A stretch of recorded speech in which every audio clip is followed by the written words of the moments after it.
ಇವತ್ತು ರಾಜ್ಯ ಸರ್ಕಾರ ಪದೇ ಪದೇ ಅವರ ಹಲವಾರು ತಪ್ಪುಗಳನ್ನು, ಅವರ ವೈಫಲ್ಯಗಳನ್ನು ಕೇಂದ್ರ ಸರ್ಕಾರದ ಮೇಲೆ ದೂರನ್ನು ಹೊರಿಸ್ತಕ್ಕಂಥದ್ದು ನೋಡ್ತಾ ಇದ್ದೀವಿ.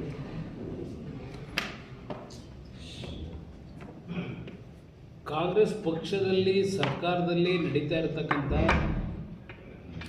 ಅತ್ಯಂತ ಪ್ರಮುಖವಾದಂಥ ಅಂಶ, ಪ್ರತಿನಿತ್ಯ ತಾವುಗಳೇ ಪ್ರಚಾರ ಮಾಡ್ತಾ ಇದ್ದೀರಿ, ಅದರ ಬಗ್ಗೆ ಜನತೆ ಮುಂದೆ ಹೇಳ್ತಾ ಇದ್ದೀರಿ. ಪ್ರಚಾರ ಅನ್ನೋದು ಈ ಸರ್ಕಾರದಲ್ಲಿ ವಿರೋಧ ಪಕ್ಷಗಳು ಕೆಲಸ ಮಾಡ್ತಾ ಇದ್ದಾರೆ, ಬಟ್ ಇದು ಬಂಡ್ ಸರ್ಕಾರ ಇದೆ.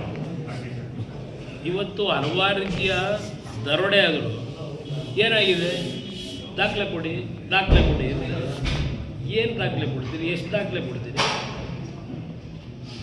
ದಾಖಲೆ ಕೊಡಿ, ದಾಖಲೆ ಕೊಡಿ ಅಂದರೆ ಈಗ ಇವರು ಹಿಂದಿನ BJP ಸರ್ಕಾರದ ಮೇಲೆ 40% ಅಂತೆಲ್ಲ ಎಲ್ಲ ಅಂಟಿಸಿದ್ರಲ್ಲ, CM ಅಂತ. ಯಾವ ದಾಖಲೆ ಇಟ್ಕೊಂಡಿದ್ರು?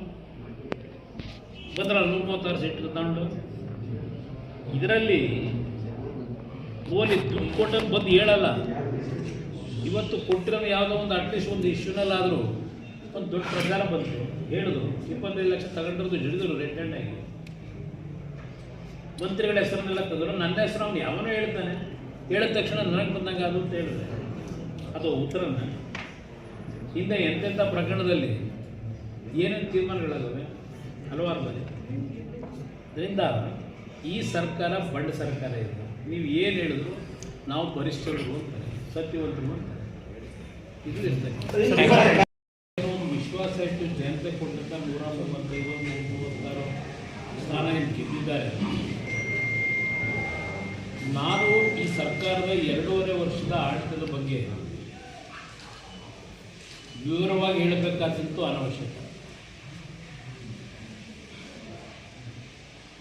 ಈಗಾಗಲೇ ಇವತ್ತು ಬಹುಶಃ ನಮ್ಮ ಯುವ ಜನತಾದಳದ ಅಧ್ಯಕ್ಷರು ನಿಖಿಲ್ ಕುಮಾರಸ್ವಾಮಿಯವರು ಬೆಂಗಳೂರಿನಲ್ಲಿ ಮೆಟ್ರೋ ದರವನ್ನು ಈಗ 5% ಏರಿಸ್ತಕ್ಕಂಥ ವಿಷಯದಲ್ಲಿ ಯಾವ ನ್ಯೂನ್ಯತೆಗಳನ್ನು ರಾಜ್ಯ ಸರ್ಕಾರದಲ್ಲಿ ಆಗಿದೆ, ಅವರು ಮಾಡಿರ್ತಕ್ಕಂಥ ತಪ್ಪುಗಳನ್ನು ಮುಚ್ಚಿಕೊಳ್ಳಲಿಕ್ಕೆ ಕೇಂದ್ರ ಸರ್ಕಾರದ ಮೇಲೆ ಅದರ ಬಗ್ಗೆ ಸುದೀರ್ಘವಾಗಿ ಹೇಳಿ ಬಂದಿದ್ದಾರೆ ಬೆಂಗಳೂರಿನ ಪತ್ರಿಕಾಗೋಷ್ಠಿಯಲ್ಲಿ. ನಾನು ಒಂದು ನಿಮ್ಮೆಲ್ಲರನ್ನ ಪ್ರಶ್ನೆ ಮಾಡ್ತಕ್ಕಂಥದ್ದು,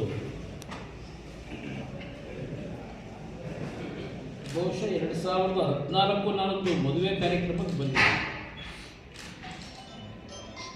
ಅವತ್ತು ನಿಮ್ಮೆಲ್ಲರನ್ನು ಉದ್ದೇಶಿಸಿ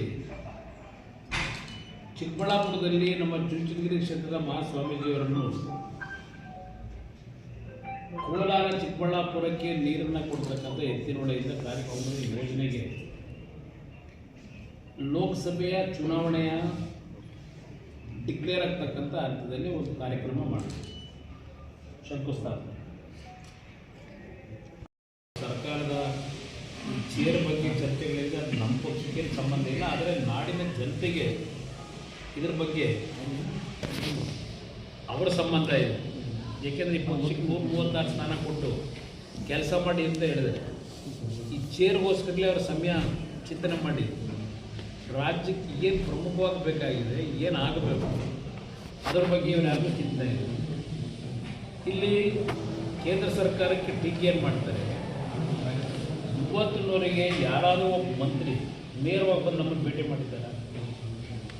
ಒಬ್ಬ ಮಂತ್ರಿ ಬಂದು ಭೇಟಿ ಮಾಡಲಿಲ್ಲ. ಹಲವಾರು ರಾಜ್ಯಗಳ ಮುಖ್ಯಮಂತ್ರಿಗಳು ಬಂದು ಅವ್ರ ರಾಜ್ಯಕ್ಕೆ ಏನು ಬೇಕು ಅನ್ನೋದನ್ನ ಕೇಳಿ ಮನವಿ ಕೊಟ್ಟು ಹೋಗ್ತಾರೆ. ಆದರೆ ಇಲ್ಲಿ ಆ ಸಿಸ್ಟಮೇ ಇಟ್ಕೊಂಡಿಲ್ಲ ಅವರು. ಮಾವು ಹೆಚ್ಚು ಕಡಿಮೆ ಆದರೆ ಕೇಂದ್ರ ಸರ್ಕಾರ ಬೆಂಬಲ ಬೆಲೆ. ಮೊದಲನೇ ಬಾರಿಗೆ ಕೇಂದ್ರ ಸರ್ಕಾರ ಮಾವಿಗೆ ಬೆಂಬಲ ಬೆಲೆ ಕೊಟ್ಟಿದ್ದು ಕೇಂದ್ರ ಸರ್ಕಾರ ಇದೇ ಬಾರಿ ಕಳೆದ ವರ್ಷ ಕೊಟ್ಟದ್ದು. ನಾನು ಮುಖ್ಯಮಂತ್ರಿ ಇದ್ದಾಗ ಯಾರನ್ನು ಕೇಳ್ಕೊಳ್ಳಲಿಲ್ಲ. ಕೇಂದ್ರ ಸರ್ಕಾರದ ಮುಂದೆ ವರದಿ ಕಳೆದ್ರೆ ರಾಜ್ಯ ಸರ್ಕಾರದ ನಮ್ಮ ಜನತೆ ದುಡ್ಡನ್ನೇ ಕೊಟ್ಟಿದ್ದು. ನನಗೂ ಅವ್ರಿಗೂ ಇರೋ ವ್ಯತ್ಯಾಸ ಇದೆ.